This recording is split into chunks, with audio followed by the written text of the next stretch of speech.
이게 무슨 날벼락일까요? 80세 김봉님 할머니는 20년 넘게 모은 적금 2천만 원을 해지한 바로 그달 매달 받던 기초연금 34만 원이 뚝 끊어졌습니다. 통장에 돈이 좀 들어왔다고 연금을 안 준다고? 더 충격적인 건 옆집 박영순 할머니입니다. 자식이 어머니 명의로 산 4천만 원짜리 자동차 때문에 기초연금이 영구 중단되었습니다. 박영순 할머니는 운전면허도 없는데 말이죠.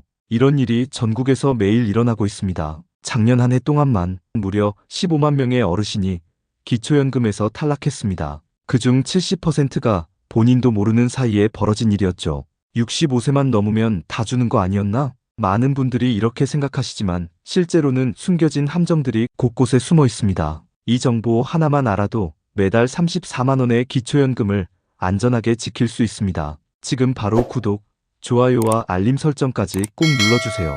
그럼 바로 시작하겠습니다. 기초연금 탈락이 되는 문제 중 공무원 연금 일시금 수령으로 많은 분들이 기초연금에서 탈락되고 있습니다. 공무원, 사학, 군인, 우체국 연금 대상자가 퇴직연금을 연금으로 받지 않고 일시금으로 받으면 그 돈을 모두 사용해서 현재 재산이 거의 없어도 기초연금을 영구히 받을 수 없습니다. 일시금을 받은 것 자체가 연금 수급권을 행사한 것으로 간주되기 때문입니다. 단, 연금 수급권자가 사망하면 생존 배우자는 다시 기초연금을 받을 수 있게 됩니다. 편법 증여로 인한 장기간 불이익도 심각한 문제입니다. 기초연금을 받기 위해 자녀에게 돈을 미리 옮겨놓는 어르신들이 많으신데 2011년 7월 1일 이후 발생한 모든 금융거래는 정부가 추적하고 있습니다. 증빙자료가 없으면 일정 기간 부모님 재산에 그대로 포함됩니다. 실제로 자녀에게 1억 원을 이체한 경우 단독가구 기준으로 매달 251만 2천 원씩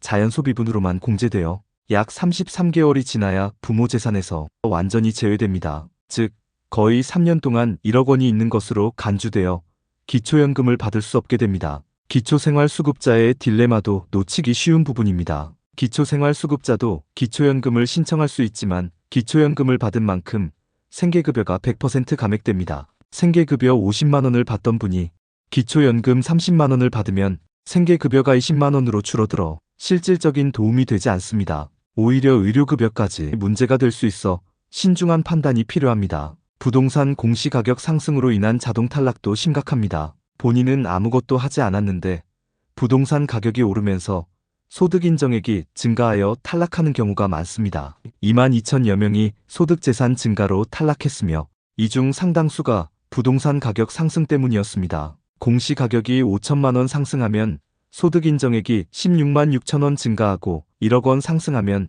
33만 3천 원이 증가합니다. 지역별 기본 공제액 차이로 인한 불이익도 있습니다. 경기도 성남, 과천 같은 중소도시는 대도시보다 집값이 비싸지만 기본 공제액은 8,500만 원으로 대도시의 1억 3,500만 원보다 5천만 원이나 적습니다. 같은 집값이어도 사는 지역에 따라 기초연금 수급 여부가 달라지는 불공평한 상황이 발생합니다. 이자 소득 증가도 중요한 탈락 요인입니다. 단독가구에서 소득 인정액이 190만 원으로 기초연금 23만 원을 받던 분이 이자 소득 40만 원이 늘어나 소득 인정액이 230만 원이 되면서 선정 기준액 213만 원을 초과해 기초연금을 한 푼도 받지 못하게 되는 사례가 있습니다. 부부 가구에서도 이자 소득 50만 원 증가로 기초연금 20만 8천 원을 모두 잃는 경우가 발생합니다. 고급 자동차나 회원권 보유로 인한 무조건 탈락도 심각합니다. 4천만 원 이상의 자동차를 보유하면 다른 조건과 관계없이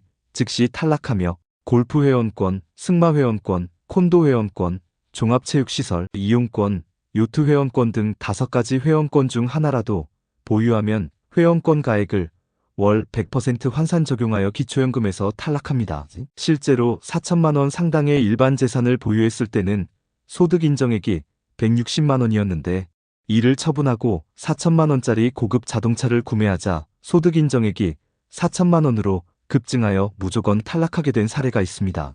해외 체류 60일 이상으로 인한 지급 정지도 자주 발생합니다. 자녀가 해외에 거주한다고 해서 장기간 방문하거나 해외여행을 길게 다녀오시는 어르신들이 많은데 연속해서 60일이 넘어가면 바로 다음 달부터 기초연금이 중단됩니다. 실제로 2월 15일 출국해서 계속 해외에 체류하면 5월부터 기초연금 지급이 중지됩니다. 통장에 잠깐 들어왔다 나간 돈도 문제가 됩니다. 집을 팔고 새 집을 사는 과정에서 매매 대금이 통장에 며칠간 머물렀다면 그 기간 동안의 금융재산으로 평가받을 수 있습니다. 행복이음 시스템이 실시간으로 모니터링하기 때문에 순간적인 잔액 증가도 포착됩니다. 명의대여로 인한 억울한 탈락도 빈번합니다. 자녀나 지인에게 사업자 등록 명의를 빌려주거나 자녀친 구동창의 돈을 본인 명의로 예금하는 경우, 또는 자녀나 형제자매에게 전세를 준 경우 부채로 인정받지 못해 기초연금에서 탈락할 수 있습니다. 부채 신고, 누락으로 인한 손해도 많습니다. 부채가 있으면 부채의 성격에 따라 소득과 재산에서 차감해 줄 수 있는데, 이를 신고하지 않거나 과소신고하면 소득 인정액이 실제보다 높게 계산되어 수급 대상에서 제외될 수 있습니다. 소득 역전 방지 감액도 억울한 경우입니다. 기초연금을 받아서 총소득이 기초연금을 받지 않는 사람보다 많아지면 안 된다는 원칙 때문에 자격은 되지만 최소 금액인 33,000원만 받게 되는 경우가 있습니다. 이러한 복잡한 기준들 때문에 기초연금은 단순히 나이와 소득만으로 판단할 수 없습니다. 재산 변동이나 거주지 이동, 해외 체류 등 모든 변화에 대해 사전에 상담을 받아보시는 것이 가장 안전한 방법입니다. 특히 놓치기 쉬운 부채나 공제 항목들을 꼼꼼히 챙기시기 바랍니다. 오늘 알려드린 기초연금 탈락의 숨겨진 함정들, 정말 중요한 내용입니다. 혹시 주변에 부모님이나 어르신들이 계시다면 이 영상을 꼭 공유해주세요. 여러분의 공유 한 번이 누군가의 소중한 기초연금을 지킬 수 있습니다. 오늘 말씀드린 내용 중에서 가장 중요한 것은 미리 상담받기입니다. 재산 변동이나 큰 결정을 하시기 전에 반드시 주민센터나 국민연금공단에 문의해보세요. 30일 신고 기한도 절대 놓치지 마시고요. 기초연금은 어르신들의 소중한 생활비입니다. 작은 실수 하나로 매달 34만 원을 잃는 일이 없도록 오늘 내용을 꼭 기억해주세요. 구독과 좋아요, 알림 설정까지 해주시면 앞으로도 이런 유용한 정보들을 가장 먼저 받아보실 수 있습니다. 오늘도 끝까지 시청해주셔서 감사합니다. 여러분의 노후가 더욱 안전하고 풍요로워지길 바랍니다. 감사합니다.